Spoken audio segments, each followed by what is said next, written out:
We welcome you to Conversations and Coffee today on this 16th day of September What is 2021. that? I'm Elaine Fleck, coordinator of the program. We're here virtually by Zoom, brought to us by virtue of Lindsay Lasanti, graduate of Otterbein University, linking us together from the Cultural Arts Center in downtown Columbus, and Katie Fisher, a graduate of Columbus College of Art and Design, who creatively gets the word out on our website for our beloved Cultural Arts Center. We have a great faculty, staff, with Director Jeffrey Martin's leadership, bringing the arts to the city.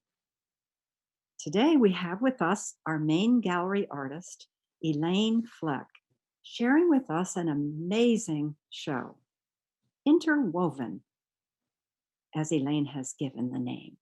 Ah, a title that is truly an exquisite expression of art. Elaine describes her works as a selection of mixed media that merge fabric and oils into unique representations of the human figure, landscapes, and still life, focusing on nature and how humans are an integral part of it. Elaine was born in Fort Monroe, Virginia, and raised in a military family. As a painter and mosaic artist, she has exhibited in the eastern United States as well as California and New Mexico. Recent shows include the Maria V. Howard Arts Center in North Carolina, as well as the six-woman exhibition of the Alexander Heath Contemporary in Roanoke, Virginia. Other exhibitions include the Waterworks Visual Arts Center in Salisbury, North Carolina, and the Delaplane Arts Center in Frederick, Maryland, the Riverviews Art Space in Lynchburg, Virginia. Wow, wonderful, huh? And Elaine holds a BFA in painting and printmaking from Virginia Commonwealth University, as well as further art training from the San Francisco Art Institute and City College of San Francisco. Elaine has lived in Roanoke since 1996. The textiles Elaine creates so exquisitely are an expression of the wearer's spiritual beliefs, culture, tradition, and interdependence with nature. With these influences, and through the use of printed multiple layer fabric, Elaine has formulated a technique that allows her to accomplish her vision of merging her love of nature and specifically plants with her love of painting. What were originally hand embroidered scenes are now paintings with a background that she has created from man made prints. Elaine's favorites consist of Indian batiks, insect prints, bird and plant prints, and vivid flower prints. Each painting has as its foundation pieces of fabric placed with matte medium. This technique gives her work a textured quality, and as the painting unfolds, she meticulously incorporates the patterns in the cloth and oil paints to bring the images into focus.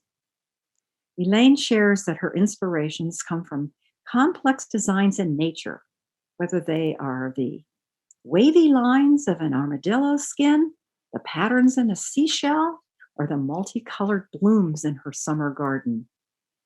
She is drawn to rich intricacies that nature provides, and it is her hope that when we view her paintings, that we're moved by this world of vibrant colors and texture. Elaine, I assure you, I was moved on your opening night. Stunning, exquisite. Thank you for being with us and sharing your amazing works of art. Interwoven.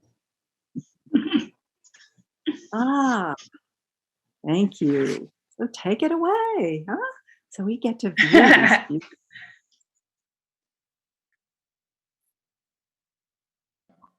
You see the title? Yeah. Ooh, beautiful. Thanks, Lindsay. Here it is. Ah, well, So the nice thing about this painting is it shows you very close up the fabric print. Mm-hmm. And a lot of the paintings, they don't do that as well, but this one does. And this is an older painting, but it even has insects and snowflakes in it. Oh, and tell us how you do this now from I described what you shared with me. Let's hear it from you directly. What happens here? Oh, I was just working on it yesterday. So anymore, I have all the colors sorted in all these different bags around me. And when I'm working on a painting, I lay a foundation of the different fabric prints. And I don't cover the whole canvas. I just lay some down. And underneath this painting, around the print of the fabric, I do a primary color of red. Ah. So this particular painting the canvas is totally covered, but I don't do that anymore. I just put some fabric down and then make up the rest in paint, a red foundation. Ah. And then I'll come in, and if it's a blue background like a sky, I'll bring in the print of blue, a blue print. You know, it's hard to describe. You'd have to see it. It's a lot of chaos. I often have a preliminary drawing to keep me straight and on track. For the more complicated paintings that have anatomy, I have to do that. So I didn't with this one. I just kept the still life up. But anymore, I do usually draw something. Well, you have your blue there in the bottle of milk of magnesia. Yeah, there is some fabric in there, but you know, to pull an image, a lot of the fabric gets covered up. But I try not to. I try to let the print breathe through whatever I'm painting. And this is an older painting. So some of the others are more like that, where I try to, you know, pick, like I would pick the brown in the armadillo, a brown print more. But it's tricky. I can't let the fabric dominate too much because it will dominate the eye and I won't get a good solid image. So it's tricky. Well, your image is a delight. Well, I mean, armadillo with milk of magnesia is unusual. Okay, we'll move on to the next one. I have them in like roughly chronological order, but oh, okay. This one. This is a complicated painting. There's just so much going on here. There's the movement of the fish. You know, as the one with the red turns to look at all the other fish. And yet, you know, the print of the fabric in the blue, we have dragonflies in there and insects. All underneath the sea. Yeah. Oh, yes, I see the dragonfly there. Oh, that's wonderful. Yeah, so you can get a close-up.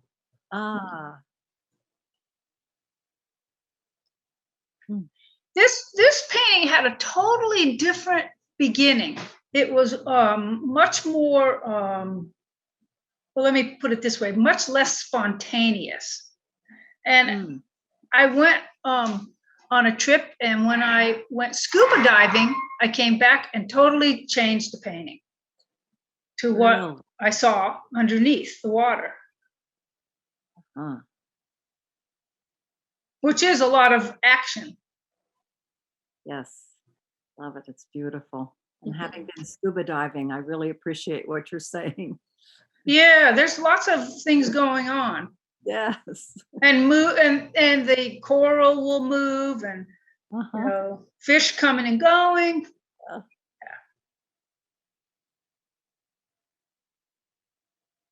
It would have been nice to have this at the art center, but I don't own it anymore. And I don't own this one anymore. Oh. And this was actually a tree in my neighborhood that somebody hung lanterns on. And I just happened to be coming down the sidewalk and spotted it.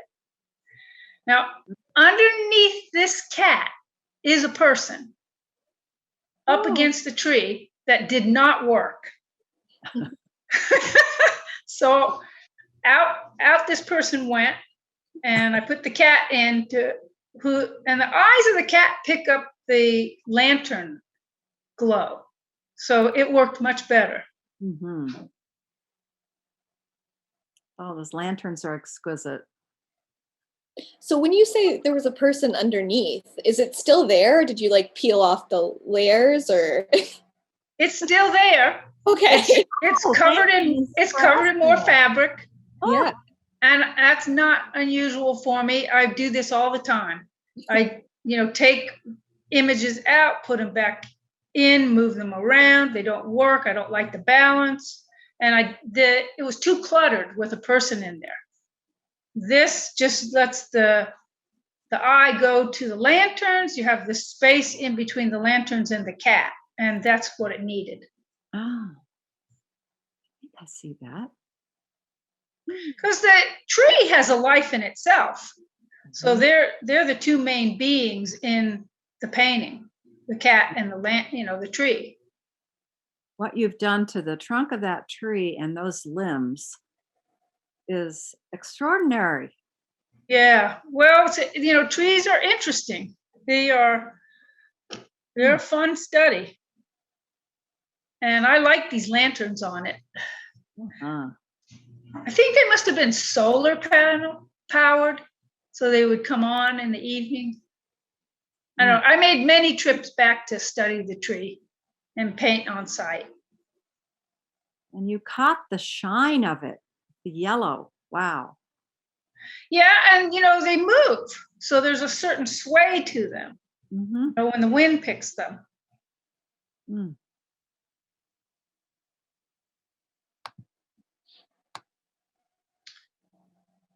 Okay, women with a parasol, is 4 feet by 8 feet.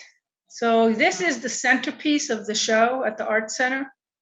Doesn't do it justice, does it? This image. I mean, she's huge. Yes. And she is almost entirely fabric. There's very little paint in this painting.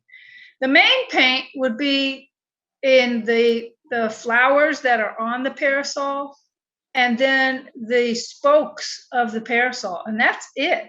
And a little on the leaves down there.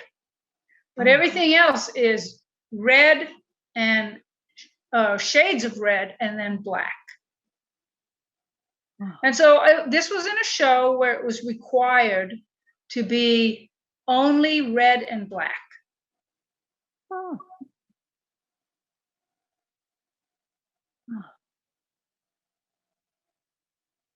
So it's difficult to see that all of that is, all that texture is the fabric, the print of the fabric. Print of the fabric. Ah. Can you talk a little bit about your process of like applying the fabric to the canvas, and like how do you like pre-cut your pieces and like edit, like cut them more before you put them on? Like, what's your process of like assembling? Well, if I know that it's going to be a background of red or blue, I go in, I dive into my bags of color and start cutting. Maybe with this one, maybe there was 4 or 5 different prints of red, and I pile them up in their piles and get them ready. and sit down in front of the canvas, and I have acrylic matte medium, and that is what they're glued on with. And I've probably worked with that for decades, because once I realized that it doesn't discolor, it doesn't yellow, and it holds up well over the decades, that's all I use. I just, it seals it. And then for about 20 years, I painted in acrylics on top of that. But then one day I experimented and realized I can do oils just as well. So there's no going back. I haven't returned to acrylics. I just stay with oils. And that's the process until I make a mistake and have to reapply fabric or move something around.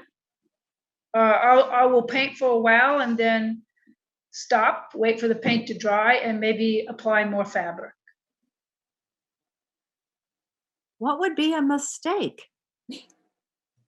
Putting a body in under the tree with the lanterns and not liking it. Oh. I mean, one could say it's not a mistake. It's just a process. Yes. And I don't. It's taken me this long to get used to the process. And mine is pretty time consuming, but even with that, I just go, it is what it is. And, That's beautiful. But honestly, there's one painting coming up, and I'll show you, if I included it in this, where I must have taken things out 5-6 times. Moved them around, covered them back up with fabric. Yeah. Well, that is beautiful. Thank you for that. These people's names, this is Vishnu and Ravi, and they were Bhutanese immigrants to my town. My town is a refugee center. So they were resplendent in their native dress. And the thing I liked about her is she had what my son would call swag. I mean, she has it, okay? And so you see how his arm is trying to get ahead of hers? Okay, that's how they were. Ogling to get into the picture. Who can get more present than the other? But I loved her. I mean, she was a character. What does she think of this painting? I don't know if she's ever seen it. I think they moved. They did move. So I don't know where they are anymore. The other paintings that are in this series, I showed it to my friends, the Bhutanese, and they were just kind of fascinated by it. They didn't have too much to say. They just looked a lot. But they modeled for me. That was great. Wonderful. And that's sky again, that blue. I love it. Yeah, my favorite color is cobalt blue. So there's different shades of it in my paintings.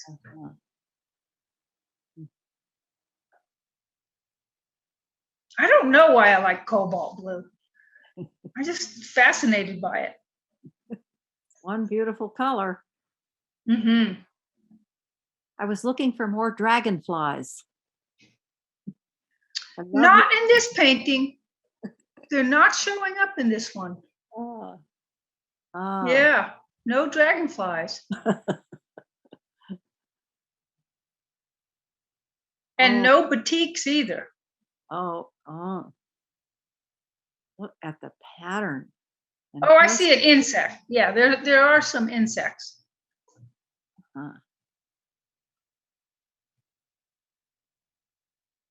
You're causing me to befriend insects. You have done. I don't know if I'm so much friends with them, but they're good for our environment. Yeah, they are. Yeah.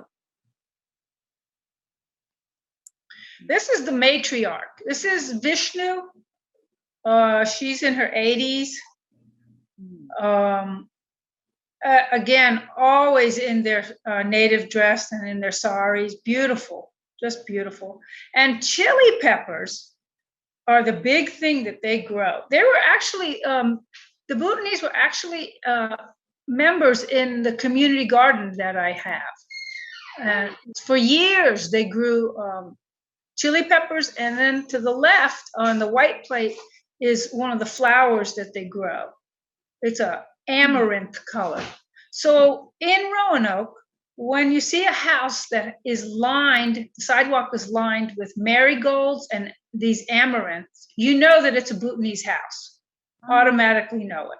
Because they adorn their altars during Diwali with the marigolds and the amaranth colors. Mm. So she's laid out her chili peppers and these flowers, which are the chili peppers are for their curries. Elaine, how long would it take for you to create this with all the detail, the beauty, and the attention to color?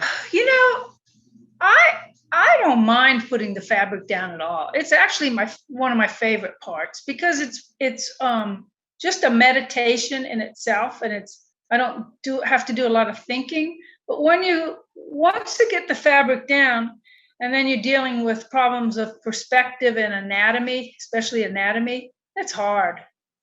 Okay. You know, to navigate around all this chaos. So it to me, it's like, you know, knitting. I'm a big knitter. Okay. So I don't mind detail, but it's pulling the image that's harder. Yeah. I think in this one, the meditative background and the sort of like, it almost feels like a repeating pattern really brings out the figure in this one. Yeah, that's good to hear. Yeah. Yeah. That's good to hear. Yeah, because that's always been the difficulty is pulling the image out of the fabric and letting it stand, you know, solid. And she's so alive. You've got a personality in her. Oh, she's definitely. Oh, that's beautiful. And they always are the women are always got their, you know, their little nose ring, and they got they're always wearing necklaces and all their rings and bangles, and but the way they dress. I mean, it's an artist's dream, the way they dress. I can't help but ask them to pose for me. Paris mime with flute. If anybody's ever been to some of the cities in Europe, they have, well, they do in the US too, but in Paris they had these mimes that fascinated me. And some of these guys would, it looked like they spray painted their face silver. And he in particular was this way. And then he had these elf ears. And of course this had to be a painting, you know. And he would prop himself on the steps of a place, and people would, you know, come around, and he'd either play or he would just strike a pose and not move. Yeah. Which fascinated me too. Yes. I don't know why I gave him a red background and steps that seem to lead to nowhere. But they seem kind of other earthly to me. They're not quite people when they're in their mime mode. And that was fascinating. Again, I love the insects in the red. Yeah, this one has what do we got here? Dragonflies, insects. Oh, wonderful.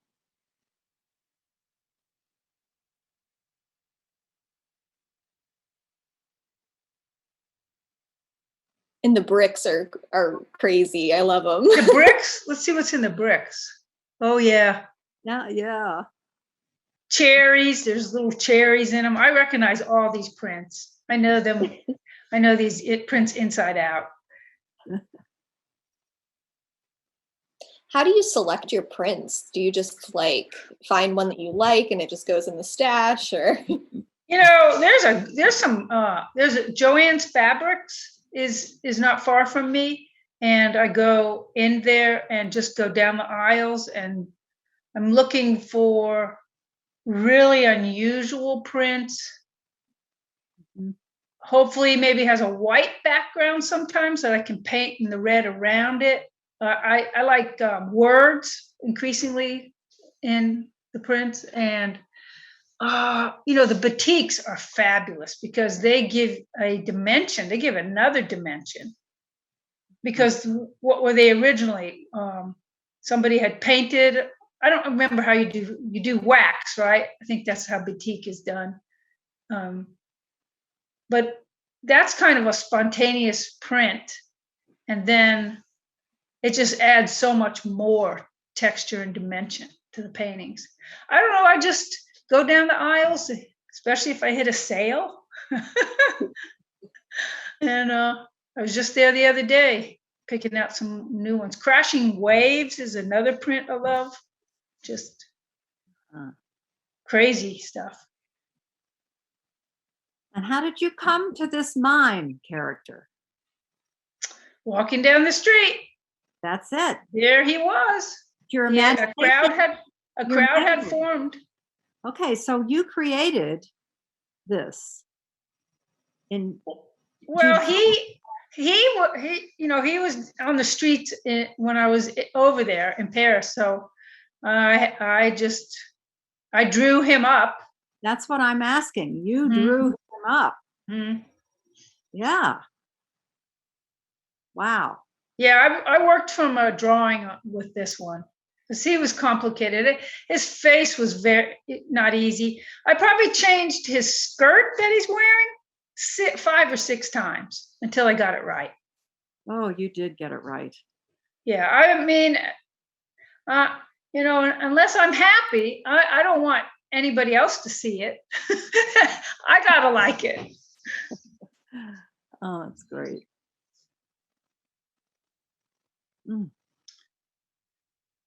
I got these bottles at a yard sale, and I saw that I needed to buy these. They are so cool and old, especially the one all the way over to the right. I didn't include it, but it has a great label on it. They're just fascinating. They have I don't know much about glass, but they have an iridescent quality, maybe because they're so old now. The white one over to the left next to the small blue bottle, I wasn't able to capture that with the fabric, but yeah, I just love them. And the depth perception of this. Wow. Yeah, it was complicated painting because I wanted the bottles to stand out against there's a bush behind them outside the window, but I couldn't. I was eliminating leaves all the time to get the bottles to stand out. Oh, you did it.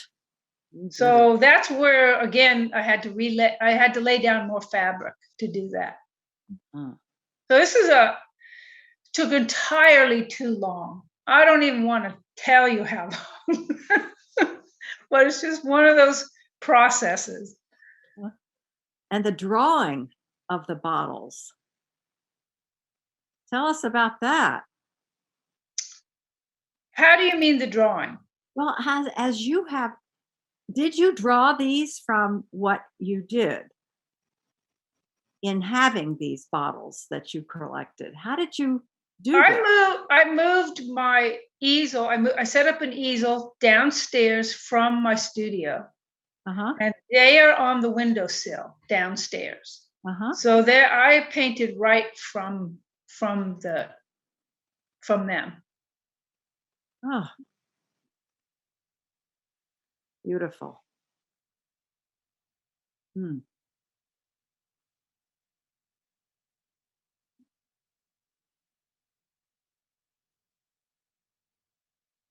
You would never be able to tell this, but Snoopy is in this painting. Your naked eye can't pick Snoopy up, but I bet after studying it for a while, you probably could. He's there. I just saw him. Oh, I see his foot. I see his foot over here. Where is that? Right here. Is that his foot? I don't know. Yeah, that is it. But there it is, right there. Yeah, up on the. Okay. If you go up a little, all the way kind of to the top. Oh, there he is. There he is, upside down. oh, how wonderful. Oh yeah, there's his body. I don't know why I threw him in there. He just worked. I mean, I needed. Oh yeah, there's his face right over here. So happy to be there. He's Yeah. so happy to be there. Gorgeous. Oh. Yeah, that's crazy. I would have never known that. If you No, you would have never. Oh. Somebody would have figured it out eventually. For sure.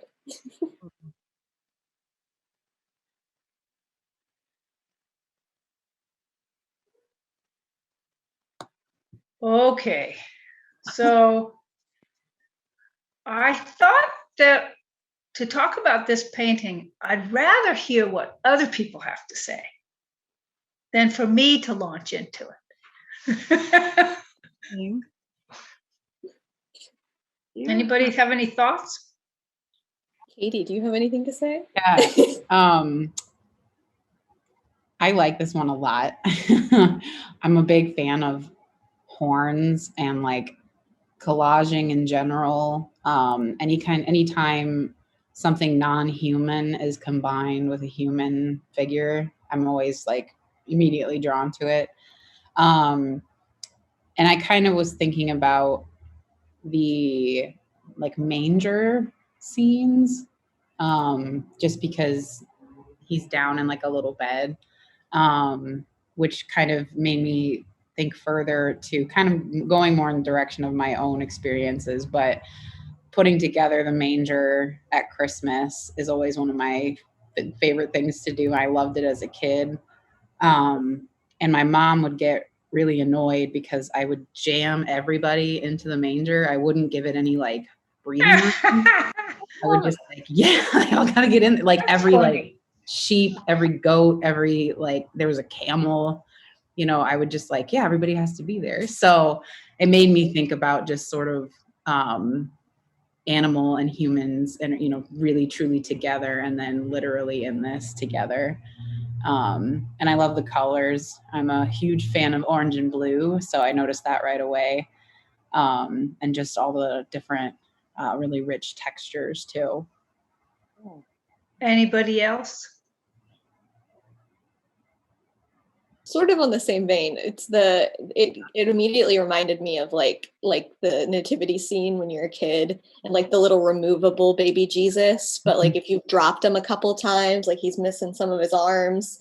And I know like my brother and I, when we were little, we would used to like take out the little baby and put other things in the manger instead. So like you'd find like a little Polly Pocket or like a little dinosaur toy. And that's exactly what this reminded me of. What about you, Ellen? Oh, I'm just thinking our grandchildren have done that precise thing. I don't remember doing it myself, but I do have all the figures and all the animals around baby Jesus. And of course, they take them and put them right next to him. So I was feeling when Katie, when you were talking, yeah, why didn't I do that? At least I don't remember, but it's a delightful image. So these two, the antlers and baby Jesus in his cradle were set. They're two separate things that sat in my studio for ages. Ages.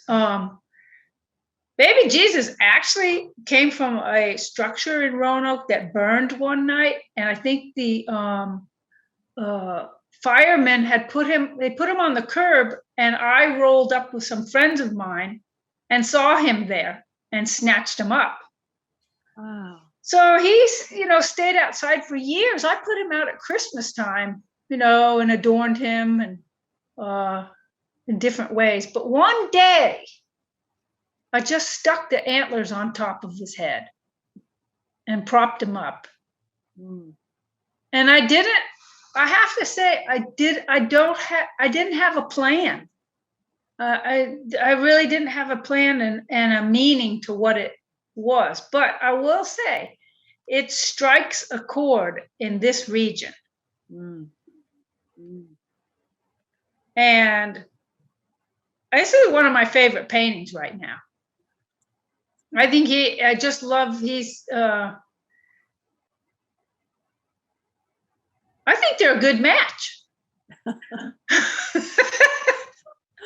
Oh. And I understand what you're saying about the manger, because I did the exact same thing as a kid too. Assembled all the animals in and crowded them in there, and to me it just made perfect sense. Mm. Mm-hmm.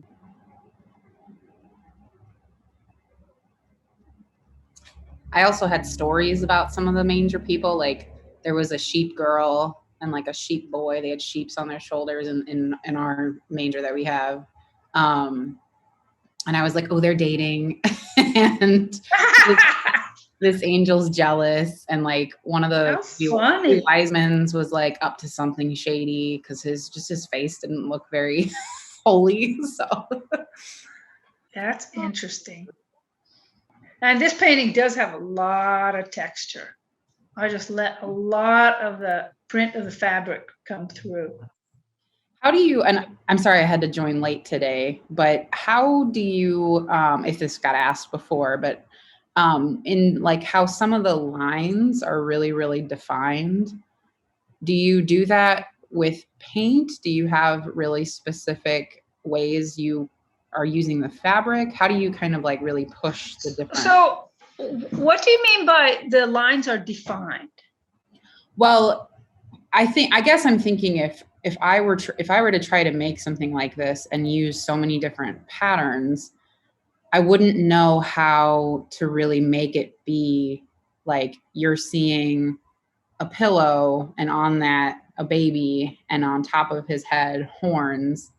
I think I'm just fascinated with how these look so realistic when they're made up of so many different parts. So I think this is a really good question. Oh, because we did talk a little bit about this before. There's a lot of chaos in my paintings, as you can see. And I wish that I just had a blank canvas to show you what I mean by chaos. Okay.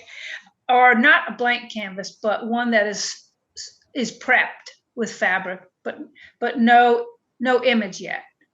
Mm-hmm. So I can't really anymore paint without a preliminary drawing, and that's done in acrylic. So this one had one, as like all of them, and that keeps me straight. To pull out of all that chaos, I have to have it. I think if you look closely, sometimes one piece of fabric will be in the background and it might be on the body of baby Jesus. Let's see if any of it's picked up anywhere else. Yeah, so the right over here on his right shoulder, that print right there in purple is picked up. I saw over here again. I did that as a sort of balancing, but in the beginning, I used to be very ridiculous about it, just too much. So now I just let more chaos rule. But I use strong lines I've got to use strong lines to pull the image, but I don't want them to be too tight. It's a real tricky thing. I want them to be a little loose, but not too loose, because I have to pull an image out of chaos. So did that answer your question? Mm-hmm. Mm-hmm. Thank you. Mm-hmm. It's just a simple still life of my guitar. I'm not a great guitarist. One reason I'm not a great guitarist is because I don't practice often enough, because I get pulled in too many different directions, or I let myself get pulled in all these different directions that interest me. But I did do this still life of the guitar. It's an older piece. I even see a snail in it. Ah, Print. There's a lot of batik in this painting.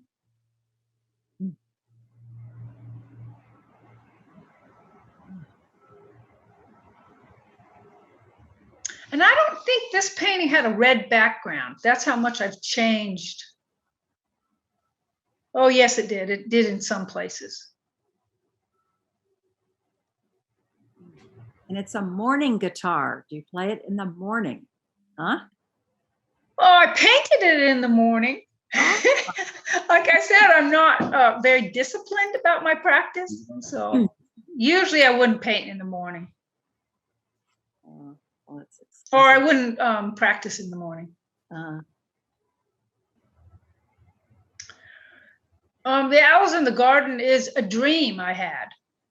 Oh, And the owls were in the dream. My dreams, quite honestly, my dreams mess my sleep up. They really do. And it's a vivid dream life. I talk in my sleep. Just too much sometimes when I should be sleeping and not having images like this. But I decided to make a painting out of it. well, we're grateful for your dream life. This is Yeah, extraordinary. I'd rather sleep. I mean, it'd be better for me. But this one was one of them. So We're this beginning, guy, huh? we're beginning to hear the barred owls. Oh yeah, and- yeah. The Oh, I love it. I hired this guy in the neighborhood to model for me, and I put him in. Kind of the transition from summer to fall, huh? A hint of that. The sunflower and Yeah, these are all plants that I grow in my garden. The sunflowers, zinnias, nasturtiums, marigolds, purple echinacea, and Shasta daisies. Yeah, they're all from my garden. I think I have a detail of, it's out of order. Where did it go? Of the texture on this one. I think you have some dragonflies on this one. Yeah. Now you're into this one. Yeah. Yeah. Oh, there it is. Sorry, yeah, it's a little delayed. That's okay. Yeah, I see batiks, dragonflies, insects. And you can see the seams of the this is a good one because you can see where the fabric is relayed. I mean, there's like a different layer of some of them because, okay, so one of the things that happens that I don't like to happen is if I put on too much paint and then the fabric doesn't show through in the way that I want it to. And I say that it doesn't breathe. I want the fabric to breathe and have a life of its own in my paintings, and at the same time pull an image. And that's where it's tricky. So I came back in here and relayed more in the blue background because it just it had lost its way, in my opinion. So that's where you're seeing fresher pieces that are kind of on a different level than the other original ones. And I'm okay with that, just as long as I get, the texture that I want. what's he giving over there? Are Are you talking about this one or No, that last one? before. Yeah, the gentleman with he's just kind of giving it over. Letting go, huh? Yeah, I don't know. I don't know why I posed him like that.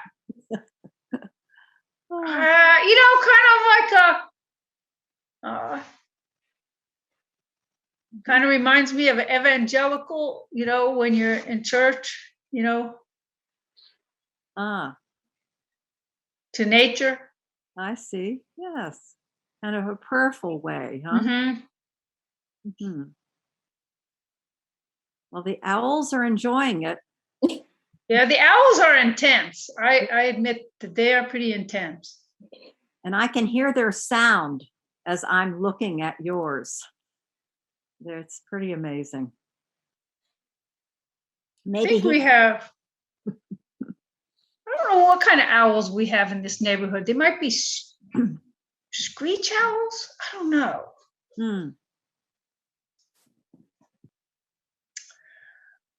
Any thoughts on this one from anybody?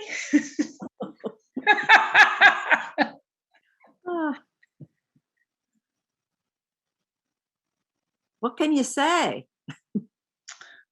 I mean, I love this one. Why do you love this one? I just think it's not a typical way you see a confession happen.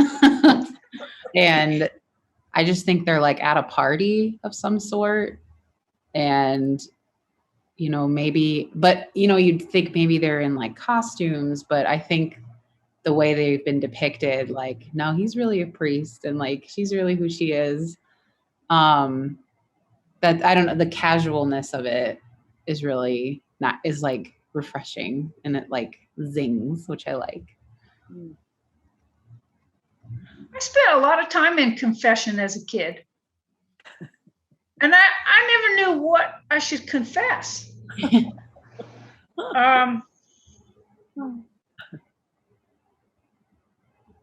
Yeah. I don't think they have anything to confess. I think you're right. I think they're just enjoying themselves. Uh-huh.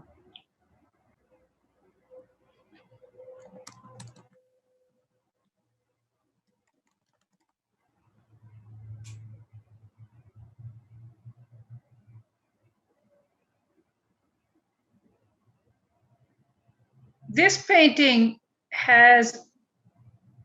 this is not the whole image, right? Yeah, not that one. They're all out of order. Oh, I don't have the full image of that one. Yeah. Oh, there you go. Right? Do you kind of, because isn't the full image on the New Yorker cover? You're right. Meaning within the painting. You're right. Yeah, you're right. Yeah. The ponies are missing from this. Oh, good, Katie. There we go, huh? A little bit of it. Yeah, and I love the New Yorker. Yeah. Oh. It's called the Beach Party, and it has the ocean behind it, and there's an assemblage of 3 ponies. Uh-huh. The painting comes out of a trip to Assateague on the coast of Virginia, and usually the mosquito landings are 100 landings a minute. But in this case, no, I'm sorry, 10 landings a minute. But in this particular year, it was 100 landings a minute. Oh. And the only way you get any break from the mosquitoes is to go all the way to the water's edge. And that is what the ponies did.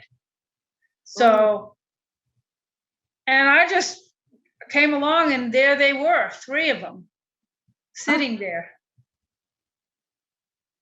Just chilling next to the water. Oh, it's too bad you can't see the whole thing because it is it's really cool with the.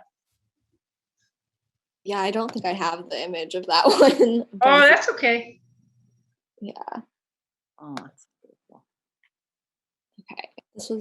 There's like 2 more and then. I think I'll make the announcement about next week. And Yeah. then end with the beautiful 2 more, huh? So we are going to have next week for Conversations of Coffee, Sharon Putter, who is a faculty member here at the Cultural Arts Center, whose works were in the main gallery this summer entitled Workscapes Collection, shared with the late Philip Sorensen entitled Law, Lumber, and Stone. So be with us next week. All right. Elaine, isn't that rooster wonderful? Yeah, I like masks. And in my early paintings, a lot of masks will appear. Not so much at the Art Center right now. I didn't include too many of them, but I did include this one. It's a wooden Indonesian mask that I bought, and I just put this rooster with them, or with it. And Indonesian masks have an intense face. Those eyes are not quiet eyes, but I depicted it the way I saw it. So this painting has lots of, I think I have star prints, and there's just a lot of swirls. There's a lot going on. Oh. Oh, that's amazing. Mm-hmm. And I love how the patterns like talk with each other in the blues and the greens. Like they're not the same, but they definitely mix so well. Yeah. Yeah. Mm. I didn't find this painting easy. This was Any one of them would be. Oh. You got the characters in both of them. Mm-hmm. They're so alive. I think this was the last one I had loaded in.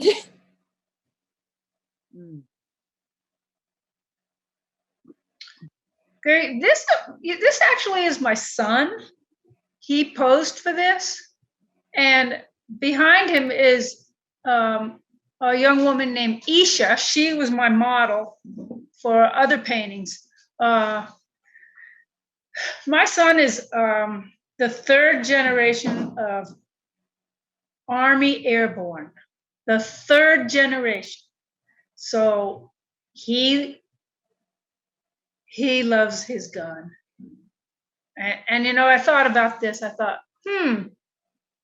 does he love his gun more than his girlfriend? And so they agreed to pose for me. And she doesn't look anything like she really is. I put a face on her that was more like she's not so pleased with him. And and so that's the background to the painting.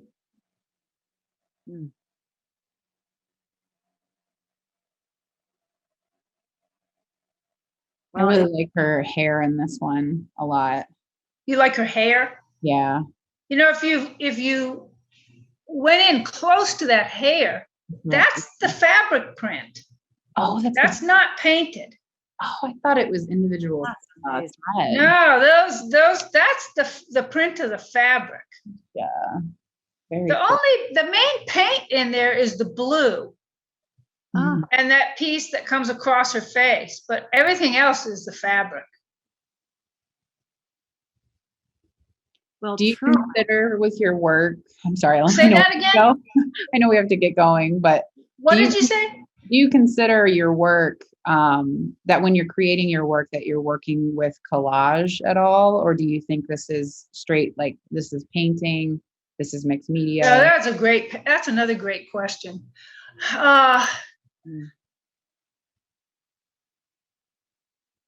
No, it's not collage. But the question is, what is it? Yeah. Right? Okay. And by the way, if you're familiar, this in the 80s, there were particularly women artists who brought fabric into their works. But the departure is that theirs was more not as realistic, not more, what's the word for it? More abstract. I'm thinking of one by the name of Miriam Shapiro. And they were called the Decorative Fabricators. And I feel like I've taken it a lot farther. And so I don't see it as collage. I just see it merging fabric and paint. Mhm. Actually using the fabric as a vehicle to give it more depth. So collage is more like thrown together more, but mine's much more thought out. Well, Elaine, we thank you, Elaine Fleck. This has been magnificent. And interwoven is such a beautiful title. Thank you. Oh, thank you. Magnifique. It's been a pleasure. Oh, it's been a pleasure for us.